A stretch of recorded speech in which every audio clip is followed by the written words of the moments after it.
Here's a letter I sent the Fargo City Commission on August 28th, 2023, and it was about a quarter-cent sales tax to put on a new convention center next to the Fargodome. And about the same time, I was getting emails about, homeless shelters and stuff like that again. So I thought, what an opportunity to kind of do both at the same time.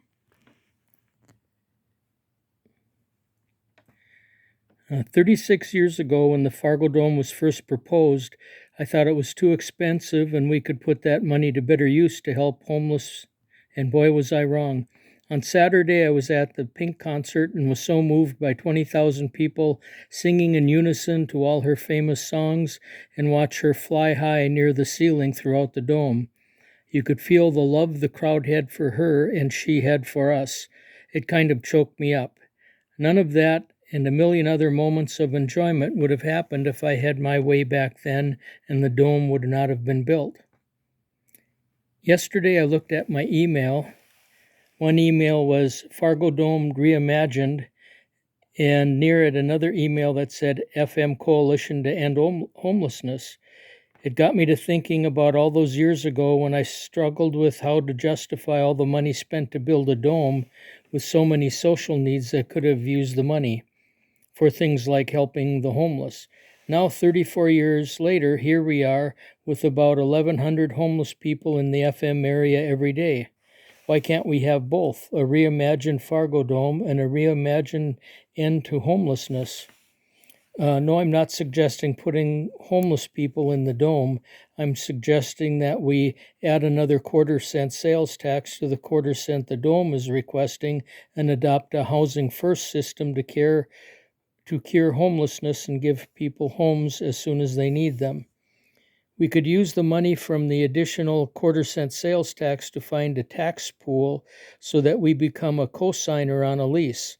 I would call people that facilitate the connection of homeless to homes, home urgency guides,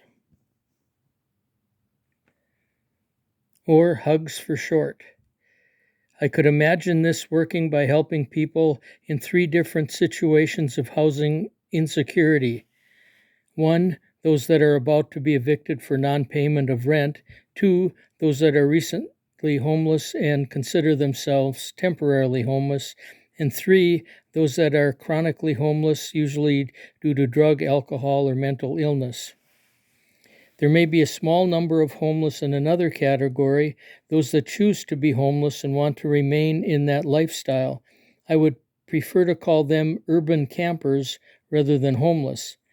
In a free society, as long as they are not hurting anyone else or breaking any laws, I think they should be allowed to live that lifestyle without being forced into a home against their will. The money would not go to the person in the insecure housing situation.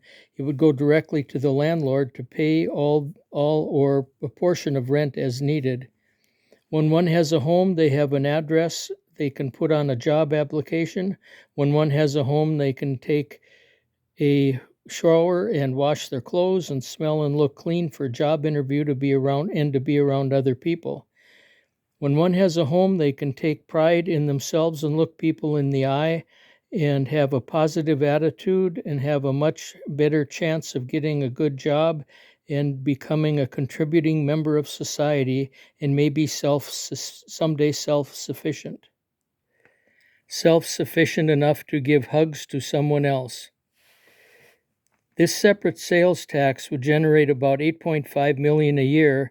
Once the person has a home, they would still apply for other subsidies as usual and as needed, such as Section 8 and SNAP and disability assistance. This pool of sales tax money would just be used to help homeless get a home first while they are waiting for other financing and funding to be available. This fund is not expected to pay for rent forever. Once the homeless have a home, it should cut down on the very expensive emergency room and hospital visits and police and paramedic calls often used disproportionately by the homeless. It will probably also cut down on domestic violence and the number of people in prison and jails. So if you factor in those savings, spending money to get homeless a home first makes even more sense. The goal would be to put homeless shelters out of business. I would imagine the workers at the shelters would be the first hired to be home urgency guides. When you factor in all the expenses of running all the shelters, rent, heat, lights, insurance, and employee salaries, getting the homeless a home first will cost even less in the long run. One very difficult part of this home first system is that I'm a big believer in personal responsibility, and at what point does helping become enabling? I want to think that able bodied people would have enough pride to not take advantage of a system that would put a roof over their head when they are able to work for it themselves.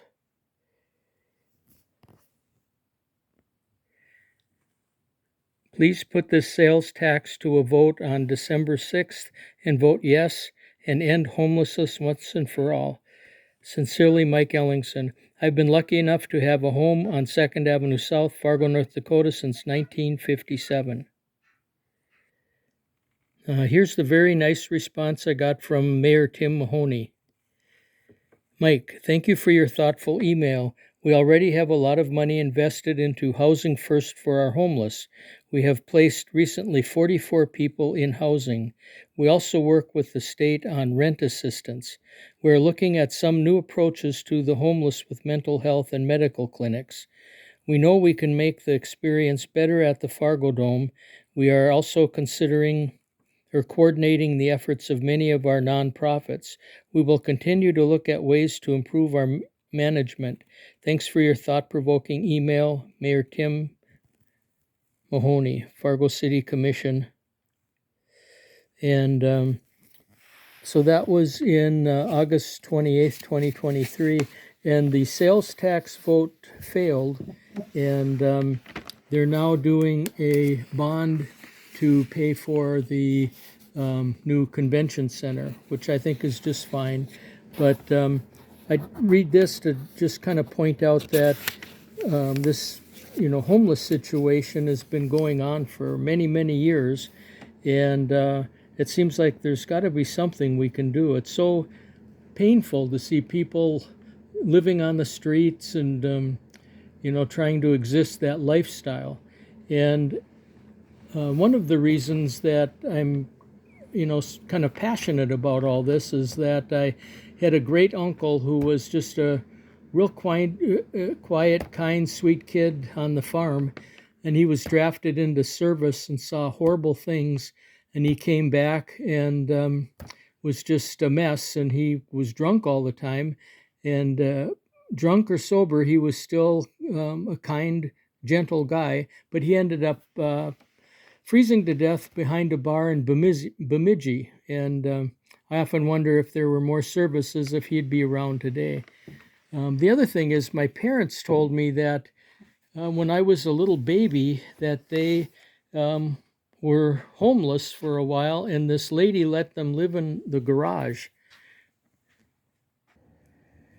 That guy in the center of the picture is my dad's mother's brother, and that is my grandmother to the left of him, and the guy in the center was the one who froze to death at the bar behind a bar in Bemidji.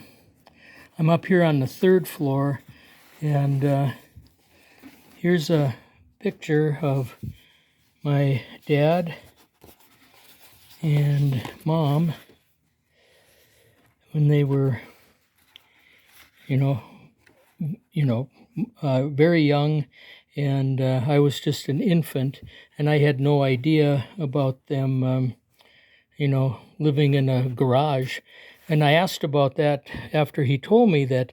I said, well, I assume it was a garage converted into an apartment, and they both kind of laughed and said, no, it was a garage that the lady that owned the house allowed them to come in and use the bathroom and shower and stuff once in a while. But that was 73 years ago, and they're both gone now, but they were both wonderful parents. I couldn't have asked for better parents.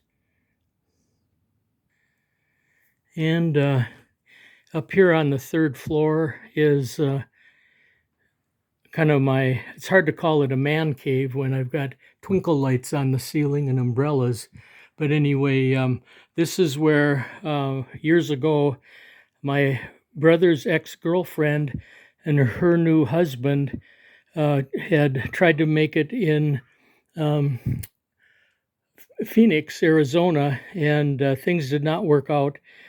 So they came back to Fargo, and they had no money, no place to live. So we let them stay up here in our third floor, and we have a giant TV and surround sound system and pinball machine and Coke machine, and so it's pretty nice up here for them. And so they were here for quite some time and were about as nice as could be. Hardly noticed they were here, but they both got jobs, and they just didn't seem to want to leave. And so the birthday was coming up for my brother's ex-girlfriend, and for her birthday, I found them an apartment and paid for first and last and security. And when it was her birthday, I said, "Surprise, I got you an apartment." And they seemed very happy about that, but I do think they enjoyed staying up here. And anyway, I will go downstairs. I want to show you where my mom and dad bought a house and lived there for $1 a month.